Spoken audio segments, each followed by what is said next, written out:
Welcome to the Up and Up podcast, where we're going to introduce another resource in your Kokomo community. Today, I'm pretty excited because I got my friend Derick here from the Housing Authority. Welcome. Thank you. Thank you very much. I'm glad to be here. That's great. I was going to say, tell me a little bit more about the Kokomo Housing Authority and what you do. So the Kokomo Housing Authority was founded essentially in 1938.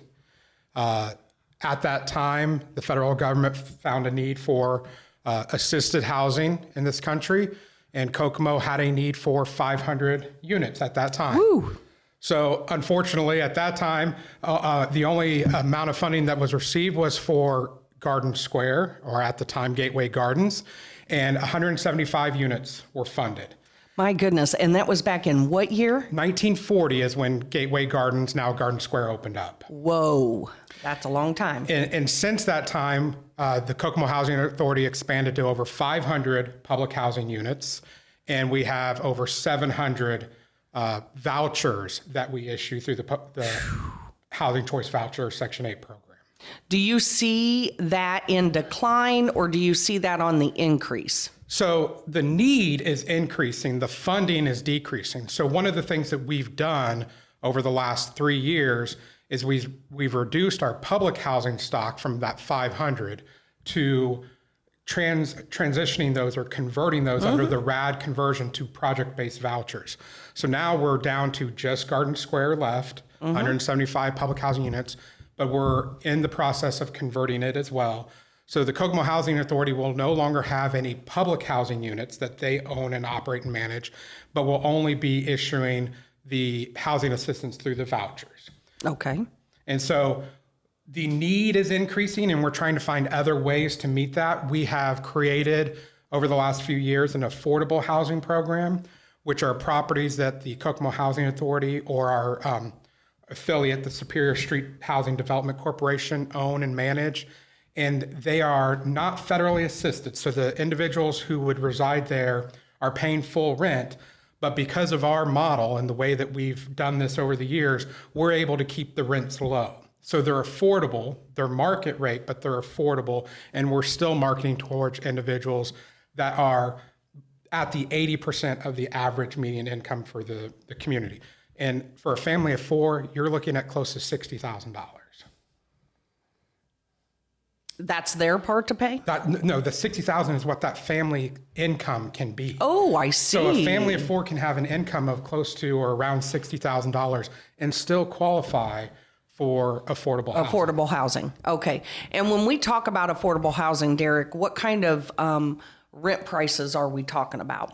So rent reasonableness is a standard that is dictated by the market. Yes. And so HUD will determine that, and annually what is rent reasonable is adjusted every year. Our Housing Choice Voucher Section 8 Director, Heather Bagley, does a great job of keeping up with that. Yes. So those vary. And right now, we've actually been able to seek a waiver for our rent standards for our Section 8 program. And we are able to do 120% of what is considered the fair market rent. So our landlords are able to achieve 120% of what the small market, fair market rent is for Kokomo. And those vary by bedroom size. Yeah. So you're looking at for one bedroom somewhere in the range of 900 with this 120% up to about 1,500 for a 4-bedroom. And then that is somewhat subsidized by some of the help money that is... Yes. So the way that the voucher program works is an individual comes in and they will only pay 30% of their adjusted gross income. So we have all these factors that we consider, deductions that they're provided, child care and dependent deductions that get tacked onto their gross income. And once we've determined their adjusted gross income, they will pay no more than 30% of that.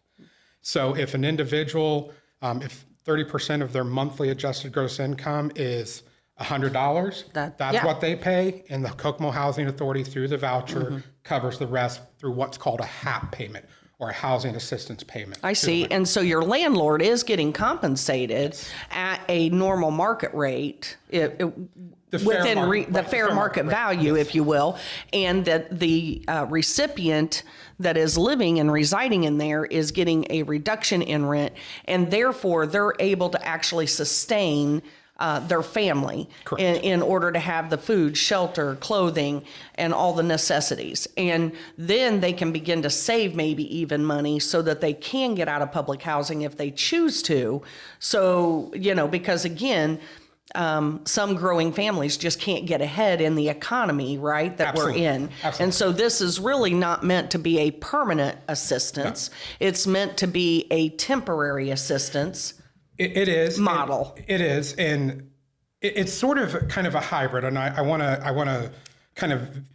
I love that. That's why I have you here, because I want this information to be able to get out to the parents of the outreach, as well as those in the community that are connected with vouchers or don't understand the voucher process. Yes. Because again, I think that we don't know what we don't know. Absolutely. And to me, this is what this show's all about. So we serve individuals and families of all ages, from 18 coming out of foster care. We have specific vouchers for children that are aging out of foster care, all the way up to the elderly and disabled. Yes. So when we say the model that we implement is not designed to be permanent, that's true for the vast majority of who we serve. But when we talk about the elderly and disabled that are on fixed incomes, this is their circumstance, and that's not. This is livelihood for them, right? So, it's only way that they're going to sustain. Absolutely. So the housing assistance is beneficial for both those that are struggling through the current circumstance in life and those that have found themselves in a circumstance that they, by no fault of their own, beyond their control, can no longer change or affect. So I want to be clear on that. We serve both types, but for those that we want the housing assistance to be temporary, we have a number of programs, and we partner with a number of community organizations such as your own. But we have a number of programs within the Housing Authority itself. We have our FSS program, Family Self-Sufficiency. Yes. And we have our ROS program, which up until this current NOFA for the grant for the next cycle was only for public housing. But starting the next year in 2024 grant cycle, our ROS, which is our Resident Opportunity and Self-Sufficiency grant, it will be available to all of our project-based vouchers as well. And those two programs, the SS part of them, self-sufficiency, is what we really focus in on our social services. We want individuals that are seeking housing assistance to find ways to remove barriers and obstacles so they can regain self-sufficiency if that's possible. There you go. And that's drop the mic right there, because self-sufficiency is what, in that particular case, when we talk about grants, grants are what fund some nonprofit projects as well as public projects like what Derick's doing. And when you think about grants ebb and flow, and they have a start date, they have an end date, and then we have to look for more. So there is only a period in which that money is available. And that makes it very cumbersome, because I think our public that we're talking to today is a very smart public. But grants are a misnomer, right? There's something that is, you say grants to people, it's like saying health insurance and know everything about it. We just don't, right? Because it changes constantly. Absolutely. So I don't envy your position because even federal grants that you're dealing with, Derick, are very complicated. And they come with a lot of paperwork, folks, a lot of paperwork. This guy pushes paperwork like no other, because federal grants are no joke. So I am very thankful for the Housing Authority and the fact that we have people like Derick Steele with a huge educational background that can dive into those and dissect those grants and see how do you put that into use in our public here in the Kokomo area. Yeah, and the hard thing about grants, and for our family self-sufficiency, our FSS and our ROS grants, we still have to reapply every cycle. So that's 2 to 3 years, depending upon the grant.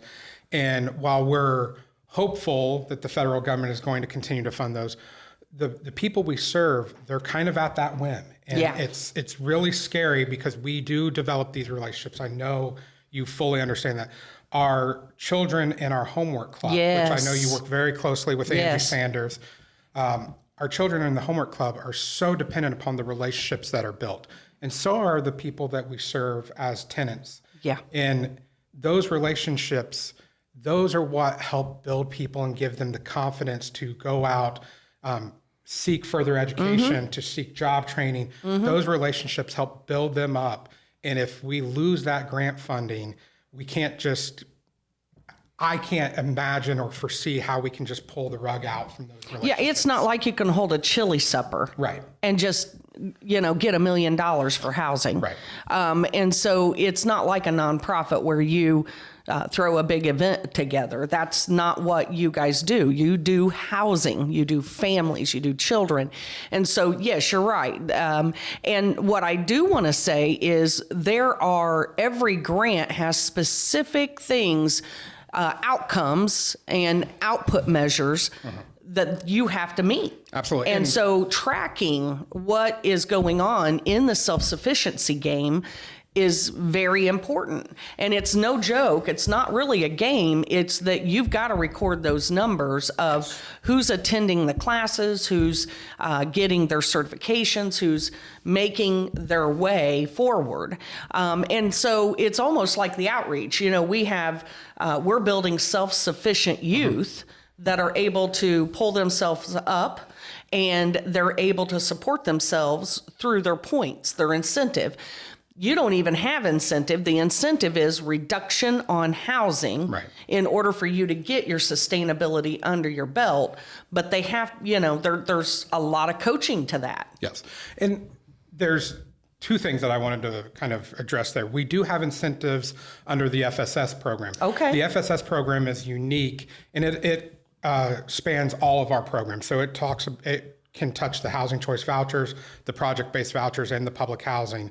And what it does is if an individual who's on housing in the housing program enters the FSS program and then has an increase in earned income, that increase, which would normally result in an increase in rent, that increased rent gets put into a escrow account. Okay. So that escrow account then acts as a savings so that when the individual graduates in 5 years or less, they are now in a position to either put a down payment on a home, to buy a car that may have been an essential element to preventing them from maintaining gainful, sustainable employment. So this savings account that is inherent in the incentive in the FSS program is a huge factor and a huge benefit for our residents and allowing them to learn how to save.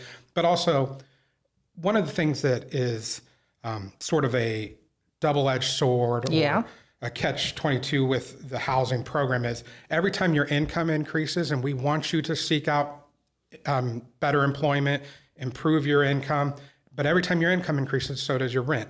So it's sort of like this kind of ebb and flow of I'm doing better, but now I've got more to pay, and I'm doing better, but I've got more to pay. Other individuals with sort of fixed bills, you make more money, you've got more spending money. Sure. In these situations, the more money you make, the more you're paying. And so the FSS program helps to eliminate some of that strain by creating this escrow account. I love that. I love that they can actually get ahead with a little bit of that pulled back. So it really does help for the future of that family. Right. And you mentioned that grants are limited and there's a lot to them and a lot of these quantifying issues where we have to report how people are doing. We're also limited in who we can serve. And again, I know you fully understand this, and I hope those that are watching or listening can understand too. We have a lot of great community organizations. Yes, we do. We have a lot of people with full hearts who want to help. Yeah. And they seek out funding because the money's necessary to help. But oftentimes the funding is so constrained and tied that they can only help this person. They want to help everyone, but you can only help this because the grant says this person with this quality, this characteristic, this is who you can help. And so like our Ross grant for the longest time was exclusive to public housing. So we have an individual who could help multiple people, but it's only those in public housing. So, and there are so many grants that are like that where the government or the grant issuer has decided that only these individuals are who we need to help with this money. There's other funding for others. So that's why it takes this community of service providers, because I may identify someone who needs assistance, but nothing in my funding allows me to assist them. Ooh, okay. And so then I can refer them. And that's why we have these great community networks of nonprofits and service providers and religious leaders. That networking is essential because not everyone can help each group. And so being able to know, all right, this individual is perfect for this. Yeah, service. let me get them over to this organization because that's what their mission is, and they have the funding for that. Absolutely. And it may be individual donors that are actually funding it, and therefore the funds are not as restricted as a grant would be. And I love that fact of it. And so that's good news to a lot of you out there that there are other agencies that could help besides the Housing Authority. And ye who holds the money makes the rules. Yes. Boom. That is really the whole gist of grants, right? Right. And so sometimes those who have money do not understand the gaps down here at this level that we're at, Derick, in the community. Where do you see some of the gaps that we need to cover here in the Kokomo or Howard County area? Right now, in my opinion, there's this huge gap. Well, there's two gaps that I see personally. There's a gap with mental health. We have a huge gap with services availability, and it has to do with funding for the service providers. We do not have enough mental health professionals in this community to help this growing need and this underlying kind of hidden need that we've had in this community for decades of mental health services that are needed. A lot of the individuals that I've dealt with throughout my professional career, whether it be as an attorney or in housing, the underlying factor that's caused them to be in a situation where they needed help has been mental health issues. And the other gap that I see of services is in housing assistance and other sufficiency service assistance between the incomes that we provide assistance to and the income where people can actually be self-sufficient. I see. There is a huge gap between what we have labeled as the poverty line and the income that is actually a living wage. That you can make it line. Yes. Yeah. And what we see way too often is people getting out of assistance, but not getting up to a living wage in just one thing, a flat tire, a engine repair, a sick child, can throw them into a tizzy. And then they're back into the poverty cycle. And I call that the cliff effect. Yes. You know, I think about Healthy Indiana Plan, and you're at 138% federal poverty level. And I know we're going deep here, people, but stick with me. There's a reason. But HIP is 138% federal poverty level. Food stamps is 150%. So we're going to take health care away at 138, but we're going to keep you with food. Right. Okay, but if your health is critical and you need food, I mean, it just, so why isn't HIP increasing a little bit in that? And especially when your economy is, going up and cost of living is going up. So those are some constraints that I see because, you get a job and you get back on your feet again, and then boom, you lose your insurance. But your job is part-time because they're going to work you 30 to 40 hours, but they're going to consider you a part-time employee, but you don't have health insurance. Right. So once you make that $15 hour wage and you are doing 30 to 40 hours a week considered part-time, you don't have that availability. So, and you mentioned the percentage of the federal poverty level. Everything is a year or two behind. So we have experienced over the last 2 years how prices at the grocery store can skyrocket over a 2, 3, 4 week period, a month. Yeah, gas. And so same thing. when you have standards that are based upon a average of the last 2 years, you're well below that line in actual living poverty in the year that you're saying, all right, you're now at 150%, we're going to take away your food stamps, but the cost of groceries are 10 times what they were a year ago. So your food stamps are only buying this one bag versus 3 bags, so it's just a huge difference. So now, do you see a need for more landlords to step up and jump in to trying to say, hey, we can guarantee you've got a renter. We can even almost guarantee that you're going to get some rents. And we can even vet your people because I know, as a landlord, it's hard to find the right people to rent to. Absolutely. And so, yes, we need more landlords in this community. And I know a lot of landlords actually got out of the rental business after COVID, and housing prices have gone up. So people were selling what were previous rentals. Sure. And so we need a lot more landlords in this community. We have a number of renters who have vouchers in hand, a number of assisted individuals who have a voucher ready to get that landlord their full rent if they can rent to them, and there's just no units available. Wow. And no landlords available. And one of the things that we often struggle with in the housing, at the Housing Authority, are landlords that have the understanding or the misconception of the stigma of what it means to be an individual on housing. And so we have the community that has the stigma of what it means to be represented or be assisted through the Housing Authority, but the landlords also share that. And one of the things that we have a number of services available. The state of Indiana, through the IHCDA, has a landlord mitigation program. So if the landlord signs up with IHCDA and registers, and they serve and they rent to qualified renters, the IHCDA will guarantee payments, will guarantee certain down payments and deposits, and will also guarantee damages that go above and beyond normal wear and tear. So if the renter does have an issue and leaves or breaks the lease, the IHCDA can step in and cover some of those costs. So it's an attempt by the IHCDA to encourage more landlord involvement, particularly with renters who have historically been seen as risky investments for rental properties. And the IHCDA will help cover some of the costs or help to kind of underwrite the risk that may be associated with renting to that individual. Well, I think that's super cool. And there's a lot of rental management companies here locally, and even those management companies could come to be a part of the assisted piece with the Housing Authority. So I do hope that landlords see the benefit, because what I see is these families are trying. Yes.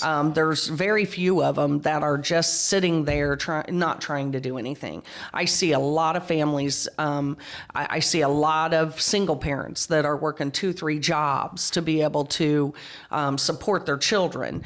And even in our program, I would much rather that kid be in my program because mom or dad is out there trying to work a second job and not home in the evening, and those kids be with me at the outreach with Corrine and Deanna and all our team, so that they can be supported the way that they need to be supported and have that parental role fulfilled, while mom and dad are out there trying to do the best job that they possibly can. And we're talking single fathers, single mothers. And there's a lot of 2-parent households that, they're both working full time, but they're working different shifts, and just everybody can't be in the house at the same time and everybody get what they need anymore. It's a different environment that we're in. Yeah. And I know that our residents and our participants through the voucher program and public housing have greatly benefited from what you and Mr. Newton had done previously. Everything that your programs have done to help our kids. We have taken a position for a long time at the Housing Authority that in order to break the cycle of poverty, you have to start with the children. These children are bright.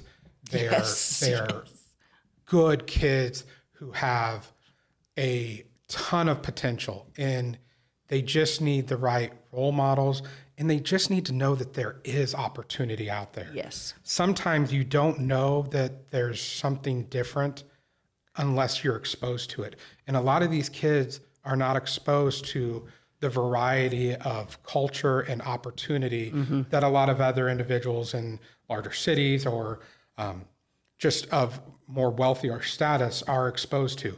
And I know that you and Corrine and Angie at our office Yes. do a lot to expose these children to multitudes of different experiences. Our homework club goes to horse ranch. Yes, They go narrow to gate. swim lessons. There are a lot of opportunities that these kids get to experience because of the services that you and we provide that I think will ultimately make them better adults and more productive, just good members of our community. Yeah, I really think about the 2 van loads that we took, and most of those were kids of the Housing Authority, and we went to IUK and toured the campus, and it was amazing to see the forensic science lab and the nursing lab with a lot, I mean, these dummies look like they're alive, and they do weird things. So it was a lot of fun, and the kids really realized how much help that they have and assistance to be able to go to college. And then you had Chancellor Canada that said, don't let finances be the issue of why you can't come to our campus. We will make a way. And I truly believe that out of Chancellor Canada.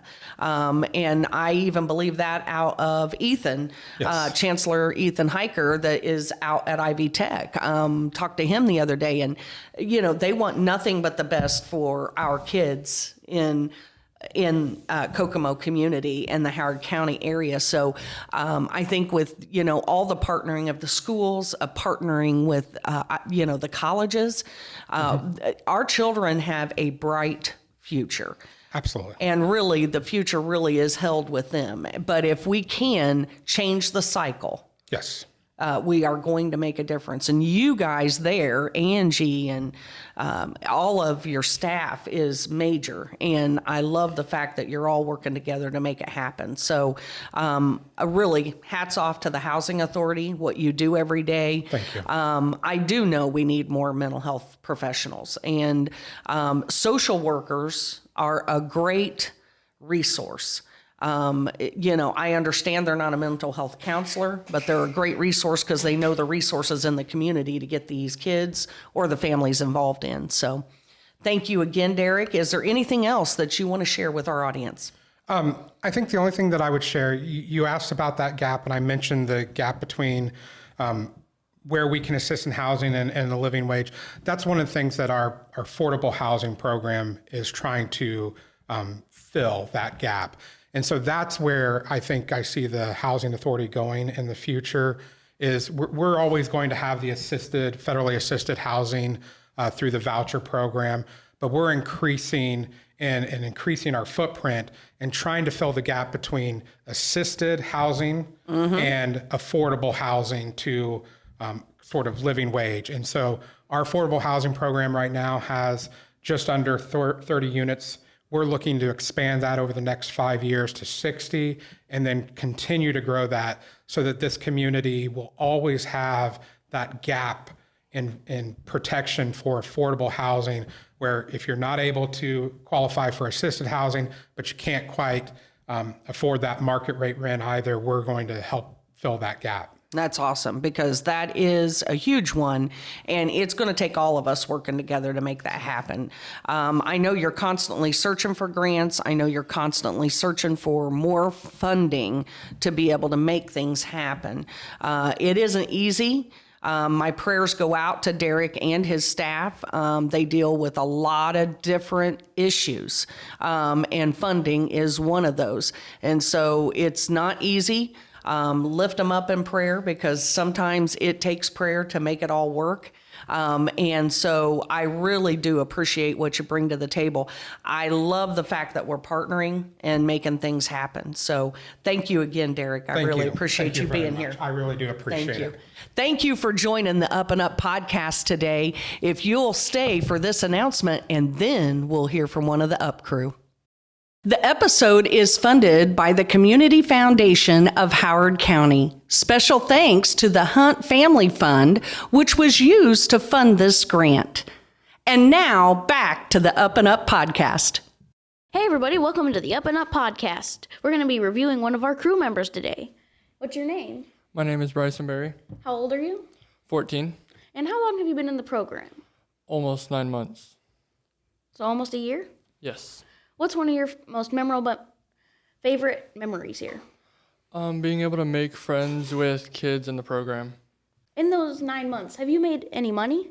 Yes. Have you cashed out any? Yes. What's something you spent your money on?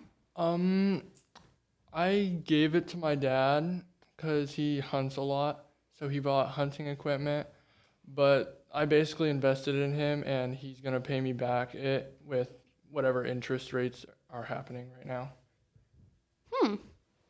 So it'll teach you about financing? Yes. That's a useful skill to have in the world. I agree. Are you saving money now? Yes, I am. What's something you're saving for? I'm hoping to buy a Mustang. Ooh, that's a nice car. Yeah. How much do you have saved up so far?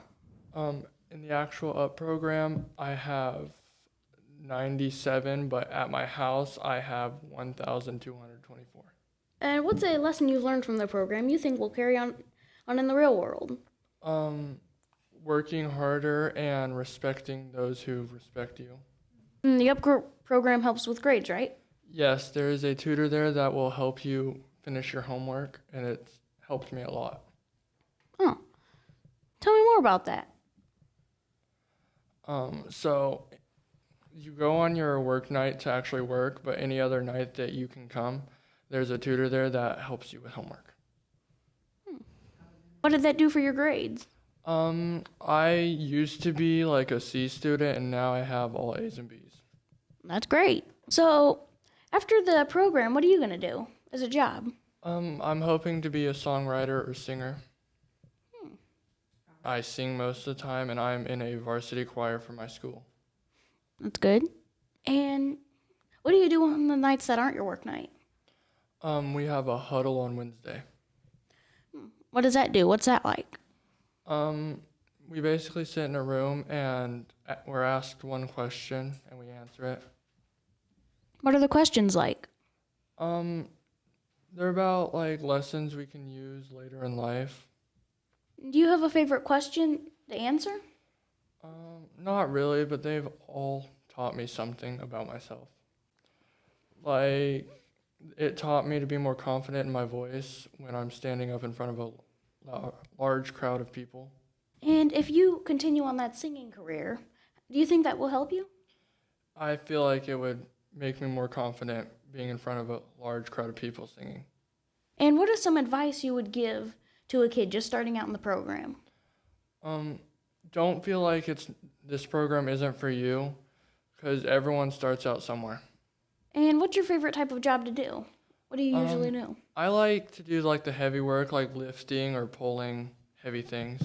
Oh, and what are some of the things at the building?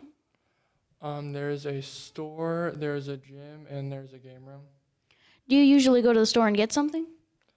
Every Thursday I do. Well, what things do you like to get? Nerd clusters and honey buns. And is there any advice you have out there for anyone who's listening? Don't give up on the world. There's always someone watching out for you. Okay, well, thank you, Bryson, and we'll see you next time on the Up and Up podcast. Thanks for having me.